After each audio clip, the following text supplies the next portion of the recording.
અને ગુજરાત યુનિવર્સિટીમાં તોડફોડ મામલો અમદાવાદ પોલીસ કમિશનરે તે અંગે કડક કાર્યવાહીની ખાતરી આપી ઘટનાની ગંભીરતાથી નોંધ લેવામાં આવી છે પોલીસ કમિશનરે કહ્યું આ સાથે તેમણે એ પણ જણાવ્યું કે 20 થી 25 લોકોની સામે ફરિયાદ દાખલ કરવામાં આવી છે એક વ્યક્તિની ઓળખ કરવામાં આવી કુલ 9 જેટલી ટીમ બનાવી અને તપાસ હાથ ધરવામાં આવી રહી છે તેમણે જણાવ્યું કે ઘટના બન્યાની 5 જ મિનિટમાં પોલીસ ઘટના સ્થળે પહોંચી હતી પોલીસે આ મુદ્દે ન્યાયિક તપાસ કરશે અને 300 વિદેશી વિદ્યાર્થીઓ ગુજરાત યુનિવર્સિટીમાં અભ્યાસ કરે છે જેસીબી ક્રાઇમના વડપણ હેઠળ તપાસ હાથ ધરવામાં આવશે એક વિડિયો જે આવ્યો છે એની પણ તપાસ કરવામાં આવશે પોલીસ કમિશનરે એ પણ કહ્યું કે કેસની તપાસ માટે વિશેષ તપાસ ટીમ પણ બનાવવામાં આવી છે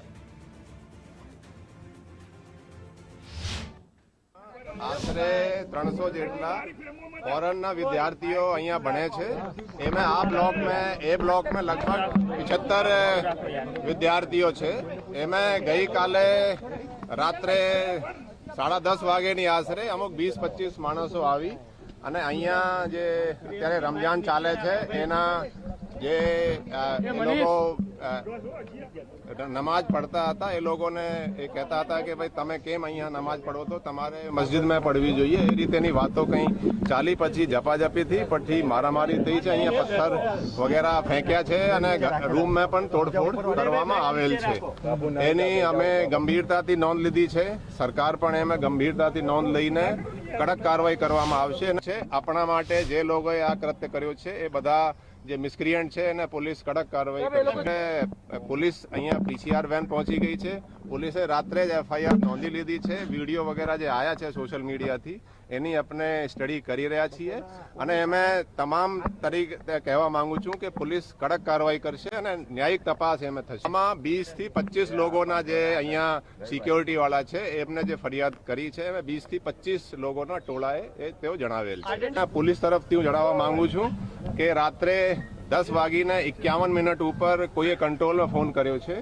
અને 10:56 એટલે 5 મિનિટમાં જ અહીંયા આપણી પીસીઆર 20 વેન આવી ગઈ છે અને અડધો કલાકની અંદર પોલીસ ઇન્સ્પેક્ટર પણ અહીંયા જે લોકલ છે યુનિવર્સિટીના એ પણ આવી ગયા છે અને આમે હું જેમાં છે આપણે કુલ 5 ડીસીપી અને એના હસ્તકની ટીમો બનાવી છે અને 4 ક્રાઇમ બ્રાન્ચની અમે ટીમો બનાવેલ છે 9 ટીમો કુલ અમે કામ કરશે એક આરોપી આઈડેન્ટિફાઈ થઈ ગયા છે અને એમાં ટૂંક સમયમાં જ પોલીસ જે આરોપીઓ છે એની ધરપકડ કરવામાં આવશે અને પોલીસ કડક કાર્યવાહી કરશે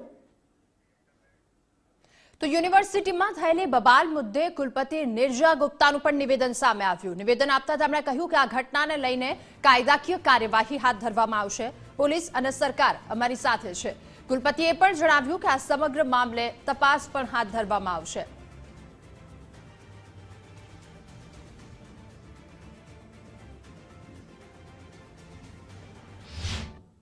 25-30 સ્ટુડન્ટ્સ કે લોકો આવ્યા અને એ બંનેને વચ્ચે કંઈક બંને ગ્રુપ્સની વચ્ચે વિવાદ થયો અને એ વિવાદ વધી ગયો અને એમાં પછી વધારે આ બનાવ બન્યો છે યુનિવર્સિટીને આ આખો જે વાક્ય બન્યો છે એને બહુ જ ગંભીરતાથી લીધું રાત્રે જ એફઆઈઆર દાખલ કરી છે અને અત્યારે પણ સરકાર પણ અમારા સાથમાં પૂરા એ સંજ્ઞાન લે છે અને પોલીસ પણ એકદમ સજગ તરીકે વિશ્વવિદ્યાલયને સાથે આ તપાસમાં છે અમે પણ બહુ જ કડક રીતે આ આખો બનાવને બહુ અર્જન્સીથી લઈએ છીએ અને અમુક એડમિનિસ્ટ્રેટિવ ડિસિઝન પણ અમે લઈશું એના અમે આપણે જાણ કરીશું તપાસનો વિષય છે કારણ કે થોડા ઘણા વિડીયોઝ પોલીસને મોકલવામાં આવ્યો છે પોલીસ એમાંથી સંજ્ઞાન લઈને એ જાણ કરશે તો મૂળ કારણ નથી મૂળ કારણ બંને ગ્રુપ્સની વચ્ચે થયેલો વિવાદ છે અને પોલીસ એની જાણ કરી રહી છે વિદેશી સ્ટુડન્ટ્સ અક્સર વિદેશોમાં જાય છે તો ત્યાંને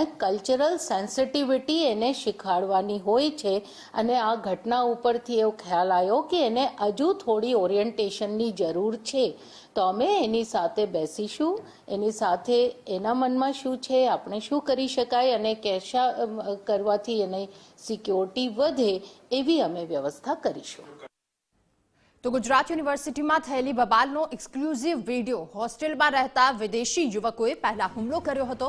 વિદેશી યુવકે તમાચો માર્યો, ત્યારબાદ વાત વધુ વણસી. ઉશ્કેરાયેલા યુવકોએ બાદમાં રૂમમાં જઈ અને તોડફોડ કરી. આ સમગ્ર ઘટનાનો વિડીયો સામે આવ્યો છે. ઝોન 7 ડીસીપી તરુણ દુગ્ગલ, ડીસીપી સાયબર ક્રાઇમે આ અંગે માહિતી મેળવી. તો ક્રાઇમ બ્રાન્ચ એસીપી ભરત પટેલે ઘટના અંગે માહિતી મેળવી. આ સમગ્ર ઘટનાને લઈને પોલીસ દ્વારા તપાસ તેજ કરવામાં આવી છે. ઘટનાને લઈને ગુજરાત યુનિવર્સિટી ખાતે પોલીસનો ચુસ્ત બંદોબસ્ત હાલ ગોઠવી દેવામાં આવ્યો છે. યુનિવર્સિટીના એ બ્લોકમાં મોડી રાત્રે 10 વાગ્યા આસપાસ આ બબાલ થઈ હતી.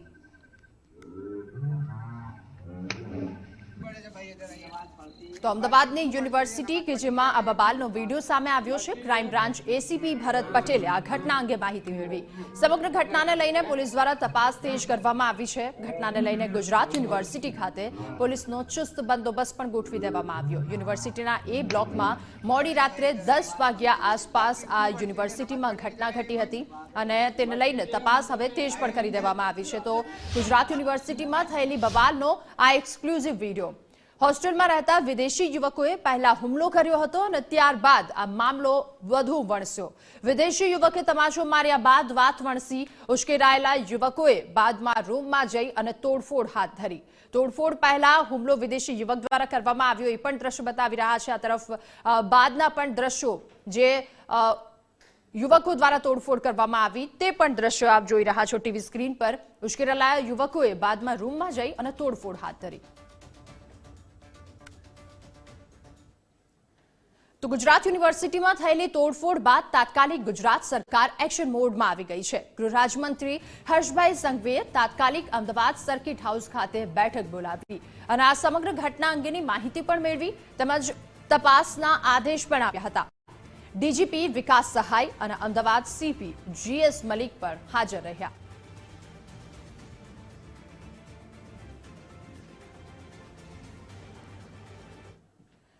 તો ગુજરાત યુનિવર્સિટી ખાતે તોડફોડનો મામલો. ગૃહ રાજ્યમંત્રી હર્ષભાઈ સંઘવી સાથે બેઠક યોજાઈ અને ત્યારબાદ અમદાવાદ પોલીસનું ટ્વીટ. ગુજરાત યુનિવર્સિટીમાં થયેલ તોડફોડ બાદ ગુનો દાખલ કરવામાં આવ્યો. ઘટના બની ત્યારે ઘટના સ્થળે પોલીસ પહોંચી અને મામલો થાળે પડ્યો. આરોપીઓની ઓળખ કરી તમામની ધરપકડ પણ કરવામાં આવશે. તો પોલીસ દ્વારા કાયદેસરની કાર્યવાહી હાથ ધરવામાં આવશે. અને ગુજરાત યુનિવર્સિટીમાં તોડફોડના મામલે મંત્રી ઋષિકેશ પટેલે પણ કડક કાર્યવાહીની ખાતરી આપી છે. મંત્રી ઋષિકેશ પટેલે કહ્યું કે ઘટનામાં દોષિતો હશે તેમની સામે કડકમાં કડક કાર્યવાહી હાથ ધરવામાં આવશે. ત્યારે તોડફોડના મામલા બાદ મંત્રી ઋષિકેશ પટેલ દ્વારા કડક કાર્યવાહીની ખાતરી આપવામાં આવી છે. યુનિવર્સિટીમાં તકરાર થઈ જાય, મોડી રાત્રે તકરાર થઈ ગઈ, વિદેશી વિદ્યાર્થી પર હુમલાનો. જે પણ કોઈ ગુનેગાર હશે એની સામે કડક હાથે પગલાં લેવામાં આવશે. ગુજરાત યુનિવર્સિટીમાં તકરાર થઈ જાય, મોડી રાત્રે તકરાર થઈ ગઈ, વિદેશી વિદ્યાર્થી પર હુમલાનો. જે પણ કોઈ ગુનેગાર હશે એની સામે કડક હાથે પગલાં લેવામાં આવશે. તો ગુજરાત યુનિવર્સિટી ખાતે થયેલી તોડફોડના મામલે એબીવીપીનું પણ નિવેદન સામે આવ્યું છે. એબીવીપીએ ઘટના અત્યંત નિંદનીય ગણાવી. જવાબદાર લોકો વિરુદ્ધ કાર્યવાહી કરવાની માંગ કરવામાં આવી છે. વિદેશી વિદ્યાર્થીઓને સઘન સુરક્ષા આપવામાં આવે. આ સાથે તેમણે એ પણ જણાવ્યું કે શૈક્ષણિક પરિસરમાં આ પ્રકારની ઘટના ઘટે એ વાત સ્વીકાર્ય નથી. ગઈકાલ રાત્રે ગુજરાત યુનિવર્સિટી ખાતે થયેલી ઘટના અત્યંત દુર્ભાગ્યપૂર્ણ તથા નિંદનીય. આ તમામ ઘટનામાં સંડોવાયેલ આરોપીઓ ઉપર કઠોરતમ કાર્યવાહી થાય તેવી સ્પષ્ટ માંગ અખિલ ભારતીય વિદ્યાર્થી પરિષદે ગુજરાત સરકાર અને ગુજરાત પોલીસ સમક્ષ કરે છે. આ તમામ વિદેશી વિદ્યાર્થીઓની સુરક્ષાની જવાબદારી એ પણ વિશ્વવિદ્યાલય પ્રશાસનની હોય છે. ત્યારે અભાવિક વિશ્વવિદ્યાલય પ્રશાસન પાસે પણ એ માંગ કરે છે કે તેમને સઘન સુરક્ષા આપવામાં આવે અને આ તમામ સંડોવાયેલા વિદ્યાર્થીઓ સાથે અપરાધીઓ સાથે એક કઠોર એમનો દાખલો બેસાડવામાં આવે અને શૈક્ષણિક પરિસરમાં આ પ્રકારની ઘટના એ ક્યારેય પણ સ્વીકાર્ય યોગ્ય ના હોય. આ તમામ વિદ્યાર્થીઓને ન્યાય મળે તેવી અખિલ ભારતીય વિદ્યાર્થી પરિષદ રજૂઆત કરે છે.